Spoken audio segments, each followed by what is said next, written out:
మాటలన్నిటినీ జనులు నీతో చెప్పిన మాటలన్నిటినీ అన్నిటి ప్రకారము జరిపింపుము. వారు నిన్ను విసర్జింపలేదు గాని తమ్మును ఏలకుండా నన్నే విసర్జించి ఉన్నారు. గమనించండి, మన జీవితంలో మనం ఆలోచించినట్టయితే ఇశ్రాయేలు ప్రజల్లోని చాలా విషయాలు దేవుడు చేస్తూనే వచ్చారు. దేవుడు వారికి కనిపించని రాజుగా వారు నడిపిస్తున్నట్టుగా చూస్తాం. ఎప్పటి నుంచి చూడొచ్చంటే ఐగుప్తు చెర నుంచి విడుదల చేసినప్పుడు, ఐగుప్తు చెర నుంచి వాగ్దాన దేశానికి నడిపిస్తున్నప్పుడు మనం చూసినట్టయితే 40 రోజుల్లో జరగాల్సిన ప్రయాణాన్ని 40 సంవత్సరాల ప్రయాణంగా సాగింది. 40 సంవత్సరాలుగా సాగింది. ఎందుకు సాగిందంటే వారు మెడవంచిన స్థితి. ఎవరికి మెడవంచిన స్థితి అంటే దేవుని పట్ల మెడవంచిన స్థితి, తమ తాము తగ్గించుకోలేని స్థితి.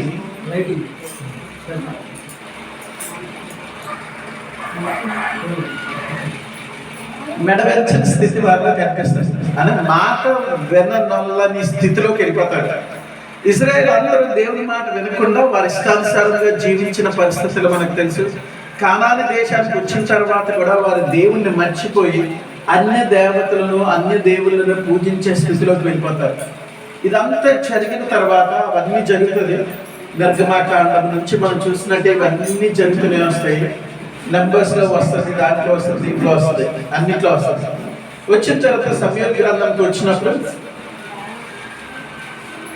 ఇజ్రాయెల్ ప్రజలకి దేవుడే రాజుగా ఉన్నారు. ఆ రాజు కనిపించని రాజుగా ఉన్నారు ఆయన. వీళ్ళు ఏమంటారంటే ప్రజలందరూ 8వ అధ్యాయం మొదటి వచనం చదువుతున్నట్టయితే, మొదటి వచనం చదవాలి. 8వ అధ్యాయం, సమూయేలు వృద్ధుడైనప్పుడు తన కుమారులను ఇజ్రాయేలు మీద న్యాయాధిపతులుగా నియమించాను. చదవండి అమ్మా. 2 ఏవేలు, అబియా, వీరు చదవండి. బెత్షెబాలో న్యాయాధిపతులుగా ఉండిరి. అతని కుమారులు జాగ్రత్తగా గమనించండి. 3వ వచనం చాలా జాగ్రత్తగా చదువు.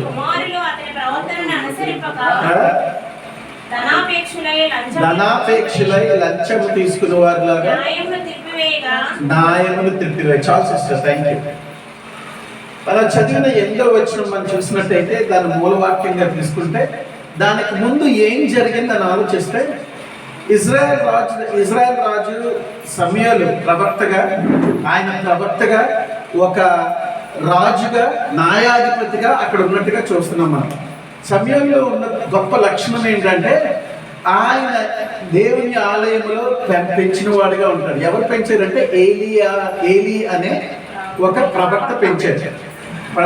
తల్లి ఏం చేసింది అన్న, దేవుడు ఇచ్చిన వాటిని ఆయన మందిరంలో విడిచిపెట్టి వెళ్ళిపోయింది. అక్కడే పెరిగాడు. ఏలియా ఉంటుండగానే దేవుడు సమూయేలు ప్రవక్తతో మాట్లాడిన మాటలు మనకు తెలిసి, సమూయేలుతో మాట్లాడుతూ నిన్ను ఒక ప్రవక్తగా నేను నియమిస్తున్నానంటే, ప్రవక్త అంటే పాత నిబంధన కాలంలోని వారి ఆఫీస్ ఏంటంటే న్యాయం తీర్చాలి, మంచి చెడు చెప్పాలి, ప్రజలకి ఒక రాజుగా, కనిపించని రాజుగా, నాయకుడిగా వ్యవహరించాలి. అంటే కనిపించే రాజుగా సమూయేలు ఉన్నాడు, కనిపించని రాజుగా దేవుడు ఉన్నాడు. ఇది మనం గమనించాలి. కనిపించే రాజుగా సమూయేలు న్యాయాధిపతిగా ఉన్నాడు, కనిపించలేని రాజుగా దేవుడు ఉన్నారు. ఎందుకంటే నా ప్రజలు నేను ఒంటరిగా వదిలివేయను, వారు నేను అనాథలుగా వదిలివేయనని వాగ్దానం చేసిన దేవుడు ఇజ్రాయెల్ ప్రజల పట్ల ఆయన నమ్మకత్వాన్ని ఎల్లప్పుడూ రుజువు చేసుకుంటూనే ఉన్నాడు. ఆ రుజువు మనం చూసినట్టయితే ఐగుప్తు చెరలో నుంచి బయటకు వచ్చిన తర్వాత 40 దినాలు వారికి మనకు తెలిసి ఏం చేశాడో దేవుడు మన్నానిచ్చి వారిని పోషించాడు. దాంట్లో రాయబడి ఉంటుంది, వారి బట్టలను చెరగడం లేదు, చెప్పులు అరగను లేదు అంటాడు.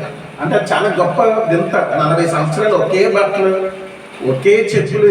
అది ఎలాంటి రోడ్డు, ఇలాంటి మంచి రోడ్లు కాదంట. ఎలాంటి రోడ్లు, రాళ్ళు రప్పలు ఉన్న రోడ్లు, విల్డర్నెస్, డెజర్ట్.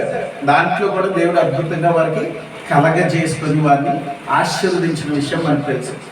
ఇజ్రాయెల్లో ఉన్న పెద్ద చెడ్డ విషయం ఏంటంటే ఏది ఎక్కువ కాలం గుర్తుంచుకోరు. ఏది ఎక్కువ కాలం గుర్తుంచుకోరు.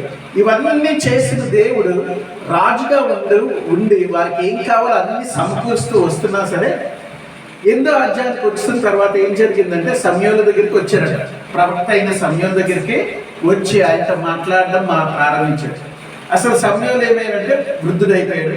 మొదటి వచనం అదే, వృద్ధుడైపోయిన తర్వాత ఆయన కుమారుని న్యాయాధిపతులుగా నియమించాడు.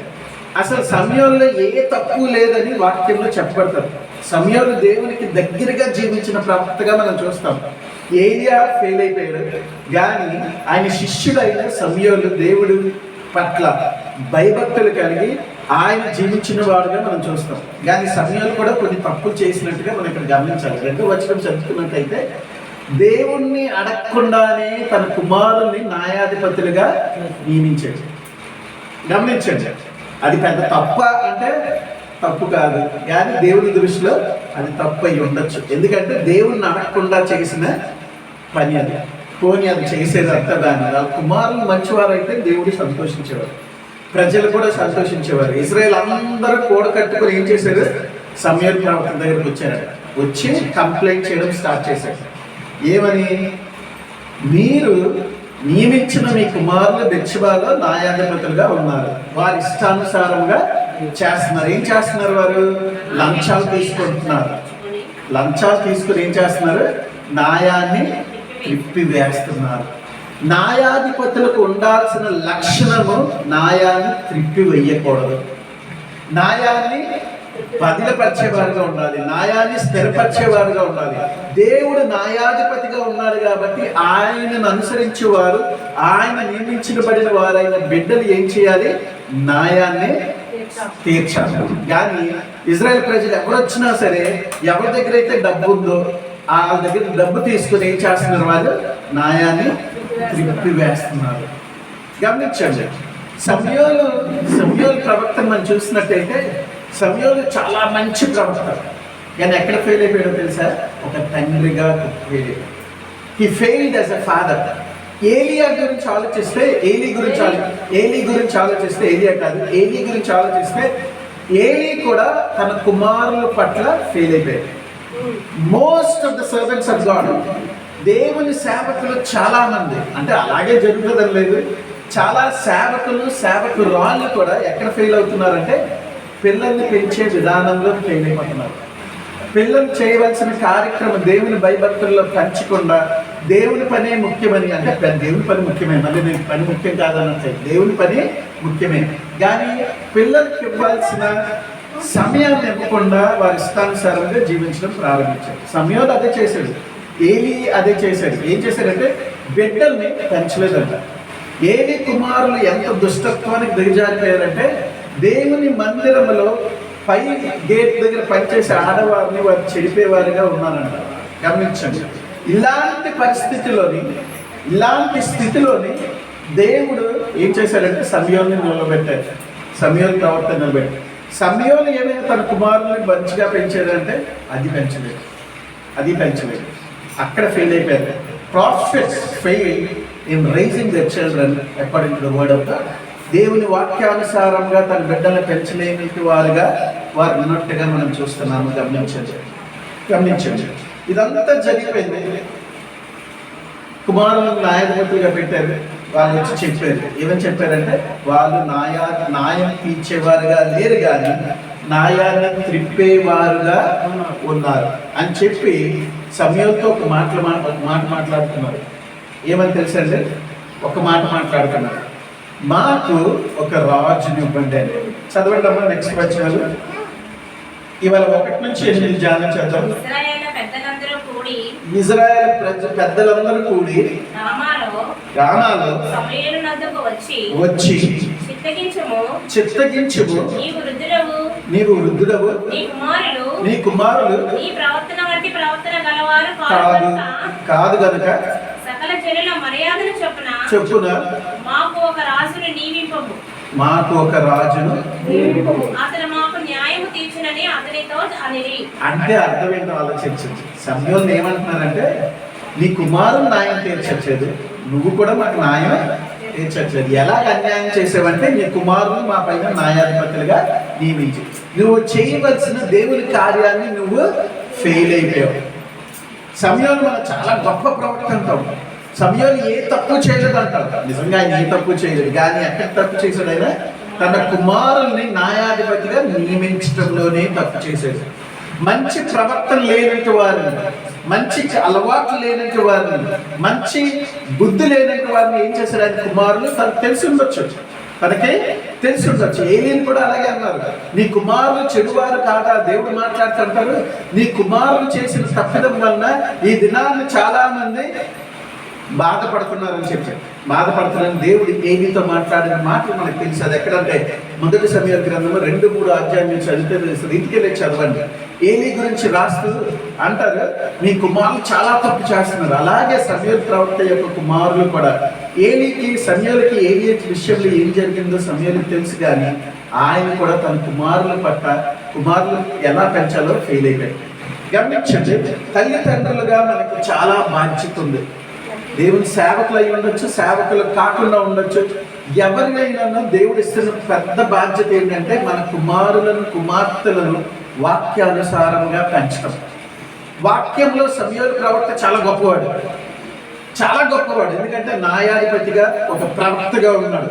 ఆ ఉంటూ ఏం చేశాడండి? ఆయన తన కుమారుని సరైన రీతిలో పెంచలేనట్టు వాడిగా ఉన్నాడు. మన జీవితంలో మన పిల్లల్ని ఎలా పెంచుతున్నామో ఒకసారి ఆలోచించండి. వాక్యానుసారంగా పెంచుతున్నామా లేదా ఆలోచించండి. వాక్యము వారి జీవితంలోని ఏలుబడి చేస్తుందో లేదో ఆలోచించండి. దేవుడు రాజుగా ఉన్నాడో లేదో ఆలోచించండి. ఎవరు మన జీవితంలో రాజుగా ఉన్నారో ఆలోచించండి. ఇక్కడికి వచ్చేదన్నారంటే పెద్దలందరూ, ఇజ్రాయెల్ పెద్దలందరూ సమయల్ దగ్గరికి వచ్చారు. రామా దగ్గరికి వచ్చి సమయల్తో మాట్లాడడం ప్రారంభించారు. ఏమైనా మాట్లాడించారో చూడండి. మాట్లాడుతున్నారు ఏమనంటే, మాకు ఒక రాజును అంటే మిగతా దేశంలో రాజు ఎలాగున్నాడో అలాగే మాకు రాజు కావాలి. ఎందుకంటే మాకు న్యాయం తీర్చేవాడు కావాలి, మా బాధల్ని తీర్చేవాడు కావాలంటే అప్పటి వరకు ఉన్నవారు ఎవరు వారి బాధల్ని తీర్చలేదు, వారికి కావాల్సిన అవసరతలను ఇవ్వలేదు. ఆలోచించండి సంగమా, దేవుడు మన జీవితంలో ఎన్నో మేలును చేస్తున్నాడు. మన అవసరతలన్నింటినీ తీర్చిన వాడుగా ఉన్నాడు. ఇవన్నీ చేస్తూ కూడా ఇక్కడ సమయల్ ప్రవక్త ఫెయిల్ అయిపోయిన వాడుగా కనిపిస్తున్నాడు. గమనించండి. అంటే దీని సమయాన్ని తప్పుగా చూపించడం నా యొక్క ఉద్దేశం కాదు, కానీ మన జీవితంలో మనం ఎన్నిసార్లు పడిపోతున్నామో ఆలోచించండి. సమయల్ లాంటి ప్రవక్త కుమారు విషయంలో తప్పిదం చేశాడు. కుమారులకి సరైన మార్గంలో నడిపించవలసిన బాధ్యత నుంచి తొలగిపోయాడు. తమ కుమారుని పట్టించుకోలేదండి. ఆయన ఒక ప్రదేశంలో ఉన్నారు, కుమారులు బెత్షెబా ప్రదేశంలో ఉన్నారు. గమనించండి, తండ్రి దగ్గర ఉంటే వారు మంచిగా పెరిగేవారేమో, మనకు తెలియదు ఆ విషయాలు. ఓకే, అలాగైతే వీళ్ళు ఏమంటున్నారంటే అంతా జరిగిన తర్వాత మనం ఇంకా కింద చదవండి సిస్టర్. తీర్చుటకై రాజును నియమింపమని సమయలు దృష్టికి ప్రతికూలంగా ఉండేను గనుక సమయలు యెహోవాను ప్రార్థన చేశారు. సమయల్ ప్రవక్తకు ఉండే గొప్ప లక్షణం ఏంటంటే సమస్య వచ్చినప్పుడు దేవుని దగ్గరికి పరిగెట్టడం. ఆయన ఏం చేశాడు? మాకు రాజు కావాలన్నప్పుడు ఏం చేశాడు? అడిగారు కదా, వీళ్ళు అడిగారు కదా, ఇచ్చేద్దాం. అడిగారు కదా, నాకేముంది, నన్ను అడిగారు, ఇచ్చేద్దాం. ఒక రాజుని నియమించలేదు. ఏం చేశాడు ఆయన? ప్రార్థన చేశాడు. తండ్రి దగ్గరికి వెళ్ళి మోకాళ్ళని ప్రార్థన చేయడం ప్రారంభించాడు. ఆయనలో కొన్ని తప్పిదాలు ఉన్నా ఆయన చేసిన గొప్ప పని ఏంటంటే సమస్య వచ్చినప్పుడు ఎవ్వరూ తీర్చలేరు, ఇచ్చేవాడు దేవుడు మాత్రమే అని చెప్పి ఆయన తట్టు తిరిగి ఆయనకి ప్రార్థన చేయటం అనే అలవాటు సమయల్ ప్రవక్తలో మనం చూడగలుగుతున్నాం. దేవుడు తన ప్రణాళికలోని గొప్ప ప్రణాళిక ఇజ్రాయెల్ ప్రజల పట్ల కలిగి ఉన్నాడు. ఏంటంటే దేవుడికి మొట్టమొదటిగా ఒక ముఖ్యమైన ఉద్దేశం ఏంటంటే వాళ్ళకి ఇజ్రాయెల్ ప్రజలకు ఒక రాజుని ఇవ్వాలనుకున్నాడు. భౌతికంగా ఒక రాజుని ఇవ్వాలనుకున్నాడు, ఫిజికల్ కింగ్ ఒకటి ఇవ్వాలనుకున్నాడు. కానీ సమయం ఇంకా రాలేదు. వాళ్ళ ప్రజలు అడిగినప్పుడు ఇంకా రాజుని రాజుని నియమించవలసిన అవసరత ఇంకా రాలేదు. కాబట్టి ఆయన ఏమంటున్నాడంటే వెయిట్ చేయండి అంటున్నాడు దేవుడు. కానీ మీరు ఏం చేశారు? త్వరితం చేస్తున్నారు. మాకు రాజుని ఇచ్చేయండి, మాకు రాజుని ఇచ్చేస్తే మేము రాజు పట్టుకుని రాజు అన్య దేశానికి రాజు ఎలాగున్నాడో, యుద్ధంలో రాజు ముందుకు ఎలాగెళ్తూ గెలుస్తూ మాకు యుద్ధంలో విజయాన్ని ఇస్తున్నాడు, అలాంటి రాజు కావాలి మాకు. న్యాయాన్ని నేను డైరెక్ట్గా చెప్పుకునేవాడు కావాలి. సమయంలో ఉన్నాడు కానీ న్యాయం తీర్చేవాడు ఎవరు? దేవుడు మాత్రమే. దేవుడు మాత్రమే. ఆ దేవుని తట్టు వారు తిరగటం మానేశారు. ఎందుకో తెలుసా? సమయంలో కుమార్తెలు వాళ్ళ దౌష్ట్యతను బట్టి దేవుని తట్టు తిరగడం మానేశారు. ఇక్కడికి వచ్చి అడుగుతున్నారు. ఆదికాండం 17వ అధ్యాయం 6వ వచనం చదవండి అమ్మా. ఆదికాండము 17వ అధ్యాయం 6వ వచనం. దేవుడు అబ్రహాముకు ఒక వాగ్దానం చేస్తున్నాడు. అమ్మా, నీకు అత్యధికముగా సంతాన వృద్ధి కలుగజేసి నీలో నుండి జనములు వచ్చినట్లు నియమించుదును, రాజులను నీలో నుండి వచ్చేదరు. చూసారా?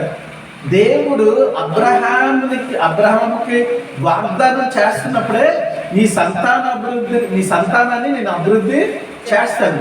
నీ సంతానం నుంచి ఎవరు వస్తారు? రాజులు వస్తారు. అంటే అబ్రహాము సంతతి నుంచి రాజును నియమించాలని దేవుడికి ఒక ప్రణాళిక ఎప్పుడు కలిగి ఉన్నాడు? భూ పునాదులు వేయక ముందు నుంచే కలిగి ఉన్నాడు.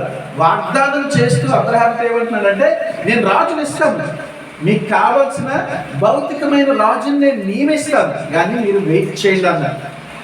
మీరు వెయిట్ చేయడం మానేశారు. అలాగనే యాకోబుతో మాట్లాడతాడు దేవుడు.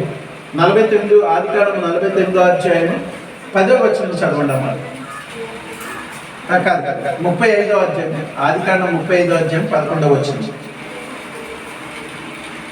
మరియు దేవుడు నేను సర్వశక్తి గల దేవుడను, సర్వశక్తి గల దేవుడను, నువ్వు ఫలించి అభివృద్ధి పొందు జనముల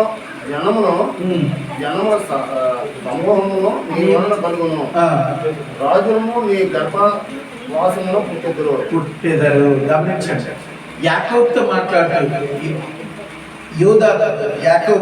యాకోబుతో మాట్లాడుతూ జోడా అంటారు ఇంగ్లీష్లో, తెలుగులో ఏమంటారు నాకు తెలియదు.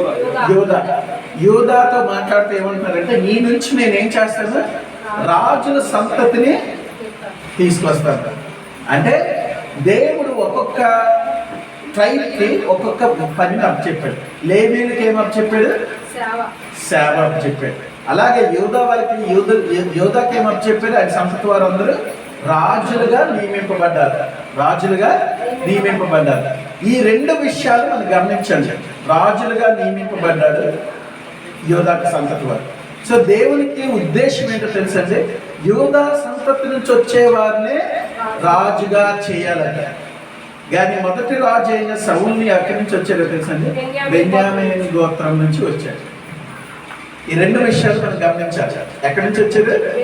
బెన్యామీను గోత్రం నుంచి వచ్చాడు.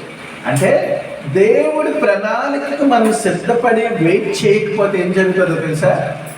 ఆ సమయానికి వీళ్ళు ఇజ్రాయెల్ ప్రజలు అందరూ వెళ్ళి మాకు రాజు కావాలి అని తీసుకొని కొండ్రా బాబు అని చెప్పి సౌల్ని బెంజమిన్ గోత్రం నుంచి ఇచ్చేసాడు. కానీ దేవుని ప్రణాళిక ఏంటి? యూదా గోత్రం నుంచి రాజు వస్తే ఏం జరుగుతుంది అంటే అది దేవుని ప్రణాళిక. అంతే, మంచిగా ఉంటుంది. ఆయన మంచి రాజులు వస్తారు, దేవుని బిడ్డల్ని దేవుని తట్టు తిప్పుతారు. సౌలు మహారాజు బెన్యామీన్ గోత్రం నుంచి వచ్చాడు కదా. బెన్యామీన్ గోత్రంలో ఏమైనా తప్పు చేస్తాడంటే తప్పు చేయకపోవచ్చు, కానీ దేవుని ప్రణాళికలోని దేవుని సమయం రాకముందు మీరు అడిగారు కాబట్టి ఆ తప్పు జరిగింది. ఇదంతా జరిగిన తర్వాత సమయం చాలా బాధపడ్డాడంట. దేవుని దగ్గర ప్రార్థన చేసిన తర్వాత చాలా బాధపడ్డాడంట. ఎందుకు బాధపడుతూ ప్రార్థన చేసేది? ఏమని బాధపడ్డాడంట? ఏంటి వీళ్ళు నన్ను తిరస్కరించారు, నన్ను విసర్జించారు. తెలుగులో రాసిన మాట ఏంటంటే విసర్జించడం అంటే చాలా పెద్ద మాట. అంటే వేస్ట్ని పడేస్తాం, వేస్ట్నినే పడేస్తాం. మనం దేన్ని విసర్జిస్తాం? ఏదైతే మనకు అవసరం లేదో, ఏదైతే వేస్ట్ అనుకుంటామో దాన్నే పడవేస్తాం. ఇక్కడ రాజు సమయంలో నన్ను విసర్జించారని బాధపడుతున్నప్పుడు దేవుడు మాట్లాడడం ప్రారంభించాడు. గమనించండి, ఆయన ఏం మాట్లాడుతున్నారంట? 5, 6, 7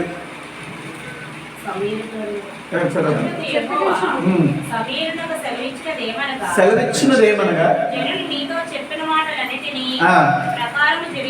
ప్రకారము జరిగించు. వారు నిన్ను విసర్జింపలేదు గాని. సరే, దేవుడు మాట్లాడుతాడు, నిన్ను విసర్జింపలేదు గాని తమ్ముని ఏలకుండా నన్నే విసర్జించి ఉన్నారు. సిస్టర్ గమనించండి, మనం చాలా సార్లు మనుషుల్ని విసర్జిస్తున్నాం అనుకుంటాం, మనుషుల్ని త్రోసివేస్తున్నాం అనుకుంటాం, మనుషుల్ని నెట్టి వేస్తున్నాం అనుకుంటాం. కానీ ఇక్కడ జరిగిన విషయం ఏంటంటే, దేవుడు మాట్లాడుతున్నాడు సమూయేలు ప్రవక్తతోటి. మాకు రాజు కావాలని అడిగినప్పుడు దేవుడు ఏమని చెప్తున్నారంటే, నిన్ను విసర్జించలేదు కానీ వారు ఎవరిని విసర్జించారు? తమ్ముని ఏలకుండా ఎవరిని విసర్జించారు అంటున్నారు? నన్నే విసర్జించారు. అంటే దేవుడు రాజుగా వారిని ఏలుతున్నాడు. హల్లెలూయా. God is the king on the people of Israel. Israel ప్రజల పట్ల రాజుగా ఎవరిని జీవిస్తున్నాడు? దేవుడు. నన్ను వారిని ఏలకుండా నన్ను వారు విసర్జించారు. మనం చాలా సార్లు మన జీవితంలో ఏమనుకుంటామంటే, దేవుడు నియమించిన మనుషుల్ని మనము త్రోసివేస్తున్నాం అనుకుంటాం, విసర్జిస్తున్నాం అనుకుంటాం. మనం ఇష్టం వచ్చినట్టు పాస్టర్ గారి మీద మాట్లాడతాం. దేవుడు మన పైన అభిషేకించి పాస్టర్ గారిని మన పైన అధికారిగా ఒక న్యాయం తీర్చేవాడిగా నియమిస్తాం. నియమించినప్పుడు మనం ఏం చేస్తాం తెలుసా? మనము దేవునితోటి విషయాన్ని మనం దేవుని సేవకు విరుద్ధంగా మాట్లాడతాం. కానీ దేవుడు మన పైన వారిని నియమించారని మనం మర్చిపోతాం. కానీ దేవుడు దాన్ని ఎలా తీసుకుంటారో తెలుసా అంటే, దేవుడు ఎలా తీసుకుంటారో తెలుసా? వారిని విసర్జించడం కాదు, వారు ఏం చేశారు? నన్నే విసర్జించారు. అంటే దేవుడు ఎందుకు బాధపడుతున్నారో తెలుసా? దేవుడు మాకు అక్కర్లేదు రాజుగా, దేవుడు మాకు న్యాయాధిపతిగా అక్కర్లేదు, దేవుడు మా జీవితంలో ఏమీ చేయక్కర్లేదని మీరు ఏం చేశారు? దేవుడిని విసర్జించారు.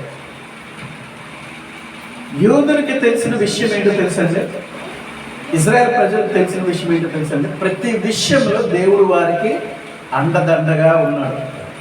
దేవుడే వారి పైన రాజుగా నియమించబడ్డాడు. తాను ఏం చేసుకున్నారు?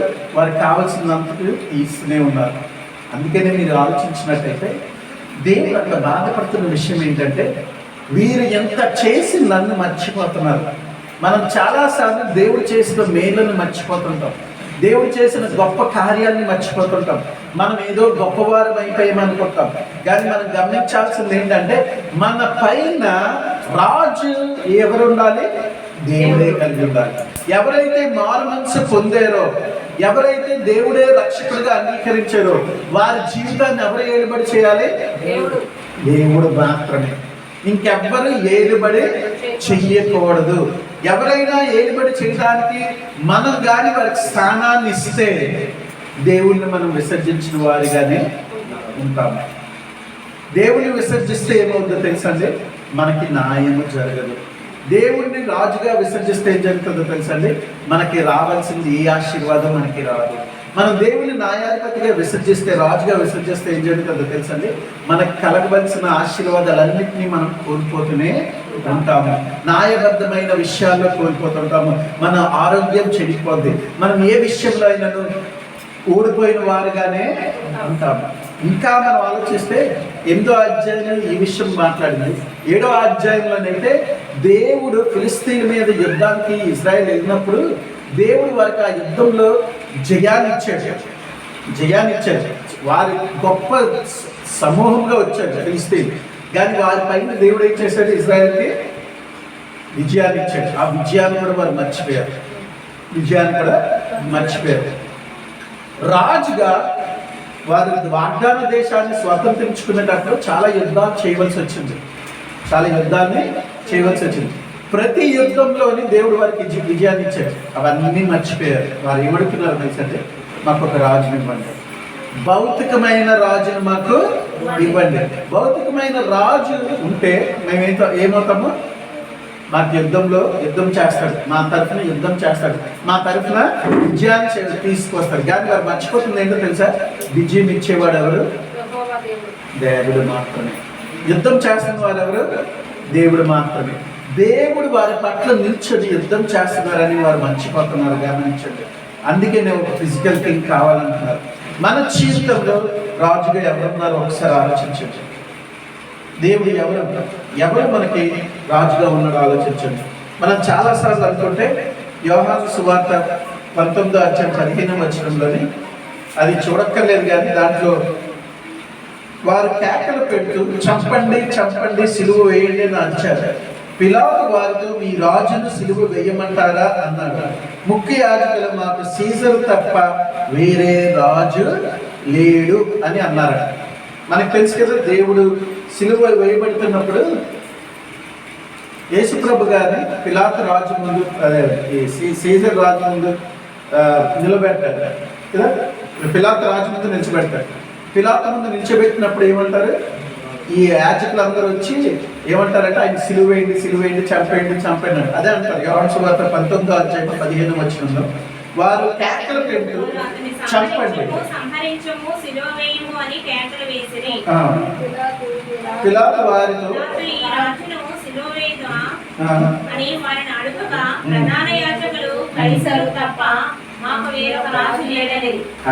చాలా చాలా గమనించండి. పాత నిబంధనలో ఇజ్రాయెల్ ప్రజలందరూ చాలా సార్లు దేవుణ్ణి విసర్జించారు. కొత్త నిబంధనకు వచ్చేసరికి యేసుప్రభు గారు మెస్సయ్యగా వచ్చినట్టు వారు గమనించలేదు. వారు యేసుప్రభు గారిని మెస్సయ్యగా అనుకోవట్లేదు, రక్షకుడిగా అనుకోవట్లేదు. వారిని యేసుప్రభు గారిని చంపేయమని చెప్తున్నారు. ఇక్కడ మనం విన్నాం కదా, ఆ కేకలు వేసింది ఎవరు అంటే ప్రధాన యాజకులు. ఎవరు ప్రధాన యాజకులు? ఎవరి నుంచి వచ్చారు ప్రధాన యాజకులు? ఇజ్రాయెల్ సంతతి వారే, ఇజ్రాయెల్ సంతతి వారే. మరలా యేసుప్రభు గారిని ఎవరు విసర్జిస్తున్నారు? ఇజ్రాయెల్ వారే. మెస్సియాని విసర్జిస్తున్నారు, తిరస్కరిస్తున్నారు, విసర్జిస్తున్నారు. ఆయన సిలువ వేయమని కేకలు పెడుతున్నారు అని రాదు. మీ రాజుని చూసారా, కేసు పిలాతు ఏమన్నాడు తెలుసా? మీ రాజుని సిలువ వేయమంటారా అని ప్రశ్న సంధించాడు. మీ రాజుని మీరు సిలువ వేయమంటారంటే మీరు ఏమన్నారు? చంపేయండి, మాకు సీజర్ తప్పించి ఇంకెవరును రాజు లేదు. They rejected Jesus as a king again. పాత నిబంధనలో ఇజ్రాయెల్ ప్రజలందరూ దేవుడిని విసర్జించారు. కొత్త నిబంధన వచ్చేసరికి ఏం జరిగింది? మరలా దేవుని కుమారుడైన యేసుప్రభు గారిని వారు మరలా విసర్జిస్తున్నారు. దేని కింద?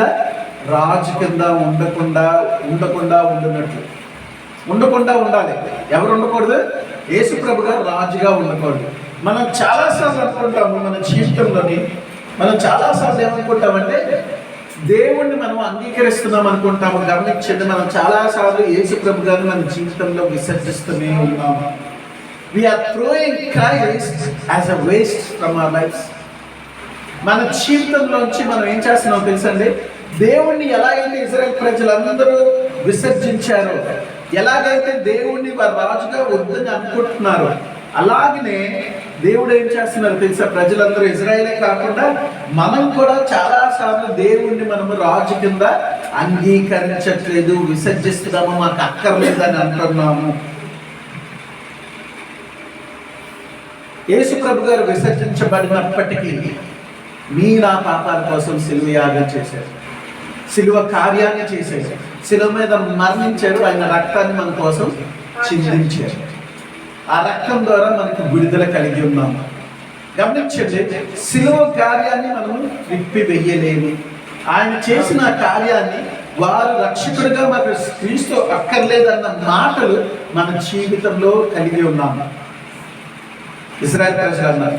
అది గమనించండి, మనం తెలుసుకోవాల్సిన ముఖ్యమైన విషయం ఏంటంటే, మనం ఎన్నిసార్లు దేవుణ్ణి విసర్జిస్తున్నా ఆయన మనం ఎప్పుడు విసర్జించలేదు. ఆయన మన హత్తుకునే ఉంటున్నాడు, ఆయన మన కౌగిల్లో భద్రపరుస్తూనే ఉన్నాడు. గమనించండి, మనం విసర్జిస్తున్నప్పటికీ ఆయన మన పట్ల ఆయన ప్రేమ ఎప్పుడు చెరిగిపోలేదు. ఎవరు మీ రాజు? మీ జీవితంలో రాజుగా ఎవరు ఉన్నారు? ఎవరు ఏలుబడి చేస్తున్నారు? ఒక్కసారి ఆలోచించండి. ఎవరు ఏలుబడి చేస్తున్నారు? ఇజ్రాయెల్ ప్రజలందరూ మాకు యేసు రాజు అక్కర్లేదన్నారు, దేవుడు రాజు అక్కర్లేదన్నారు, యేసుప్రభు గారు రాజు అక్కర్లేదన్నారు. ఆ రాజు ఏం చేశాడు? యుద్ధంలో విజయాన్ని చేకూర్చాడు. ఆ రాజు ఏం చేశాడు? వారికి కావాల్సిన అవసరతలన్నింటినీ తీర్చాడు. రాజు ఏం చేశాడు? వారికి కావాల్సిన అవసరమైన భౌతికమైన అవసరతలోనే ఆశీర్వాదాలు ఇచ్చాడు, అలాగే ఆత్మీయ ఆశీర్వాదాలు కూడా వారికి ఇచ్చాడు. మనకి భౌతికమైన రాజు అంటే ఏం చేస్తాడో తెలుసండి? మన నుంచి అన్ని తీసుకుంటూనే ఉంటాడు. మీరు 10 నుంచి 8 నుంచి 9 నుంచి చదివితే అక్కడ మరలా దేవుడు ఏం చెప్తారో తెలిసిన సమయాలకి వారికి తెలియట్లేదు భౌతికమైన రాజు అంటే ఏం జరుగుతుందో వారికి చెప్పండి అంటారు. అది నెక్స్ట్ ఇంకోసారి వచ్చినప్పుడు నేను అది మాట్లాడతాను, నేను కంటిన్యూషనే మాట్లాడతాను. ఎందుకంటే ఇది మనం తెలుసుకోవాలి. మన భౌతికమైన రాజు పట్ల మనం పరిగెడుతున్నాం, కానీ దేవుడు ఏమంటున్నాడో తెలుసండి, ఆత్మీయ రాజుగా నేను ఏలుబడి చేస్తే మీకు ఆశీర్వాదాలు కుమ్మరించబడతాయి. హల్లెలూయా. I will give you blessing. ఆ బ్లెస్సింగ్స్ మళ్ళీ ఫిజికల్ బ్లెస్సింగ్స్ గా అనుకోవద్దు. ఆత్మీయ ఆశీర్వాదాలతో దేవుడు మనల్ని నింపాలని ప్రార్థన చేద్దాం. ఆ ఆత్మీయ ఆశీర్వాదాలు దేవుడు మన పట్ల కలిగి ఉన్నాడని మనం గమనించాలి. అనుకోండి, మనం తెలుసుకుందాం. కళ్ళు మూసుకున్నట్టయితే చిన్న ప్రార్థన చేస్తాం. దేవుడు మన రాజుగా మనం అంగీకరిస్తున్నామా? దేవుడు మన జీవితంలో రాజుగా ఉన్నాడా లేదా ఆలోచించండి. దేవుడు మన పట్ల నిజమైన రాజుగా ఉన్నాడా లేదా మనం విసర్జిస్తున్నామా ఆలోచించండి. Are we rejecting God? Are we rejecting God as our king?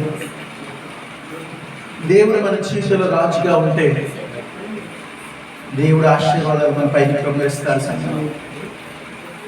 ఆయన రాజుగా ఉంటే మన జీవితాన్ని మేలు కలగజేసేవాడుగా ఉంటాడు సంగమ. ఆయన రాజుగా ఉంటే మన పరిస్థితులన్నింటినీ మార్చి వేస్తాడు సంగమ. ఆయన రాజుగా ఉంటే మన జీవితాన్ని ఆయన ఆధీనంలో తీసుకుంటాడు సంగమ. రాజుగా దేవుణ్ణి మనం తిరస్కరిస్తున్నామేమో ఆలోచించండి, విసర్జిస్తున్నామేమో ఆలోచించండి. ఒకవేళ అటువంటి పరిస్థితుల్లో ఉన్నట్టయితే ఈ దినాన మనం నోరెత్తి గట్టిగా దేవుని చెప్దామా? తండ్రి, నాకు రాజుగా మీరే కావాలని చెప్దామా?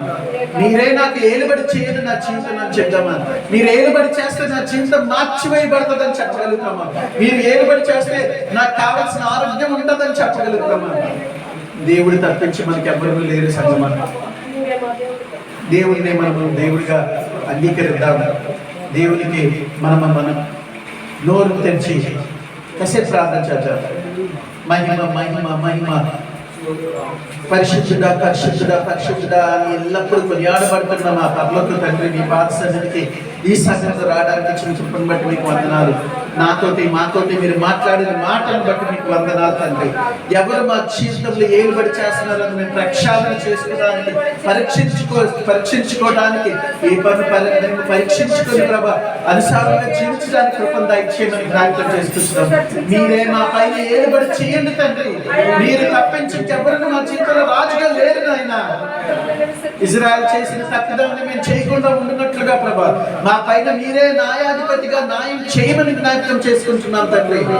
ప్రభా అన్ని వారు మాకు రాజుగా కావాలని మేము అడుగుతున్నామేమో, మమ్మల్ని క్షమించండి ప్రభా, క్షమించండి తండ్రి. మీ కృపను మాకు దయచేయండి తండ్రి, మాకు దయచేయండి నాన్న. మీరు తప్పించి ఎవరు రాజు లేరు నాయన, రాజు లేరు నాయన. మాకు ఆది నుంచి అంతం వరకు మీరే రాజు తండ్రి. ప్రభా, మేము మారు మనసు పొందిన క్రైస్తవులుగా మీరు మా జీవితంలో ఏలుబడి చేసే నిత్య రాజుగా మా జీవితంలో ఉండమని జ్ఞాపకం చేసుకుంటున్నాం తండ్రి. ప్రభా, ఇక్కడికి వచ్చిన ప్రతి ఒక్కరిని పేరు ఆశ్రయించండి. పాస్టర్ సునీల్ గారిని, ప్రభాలని, సత్యమణి గారిని ప్రత్యేకంగా ఆశీర్వదించండి. బిడ్డల్ని ఆశీర్వదించండి, సహాయం చేయండి. ఆశీర్వాదాలతో క్రమరమించమని జ్ఞాపకం చేసుకుంటున్నాం. మీరే మహిమ ఘనత ప్రభావం పొందుకోమని ఈ చిన్ని ప్రార్థన అంతగా మీ ప్రియకుమారుడు రక్షణ సిద్ధిస్తున్నాం. అడిగి వచ్చినాం తండ్రి.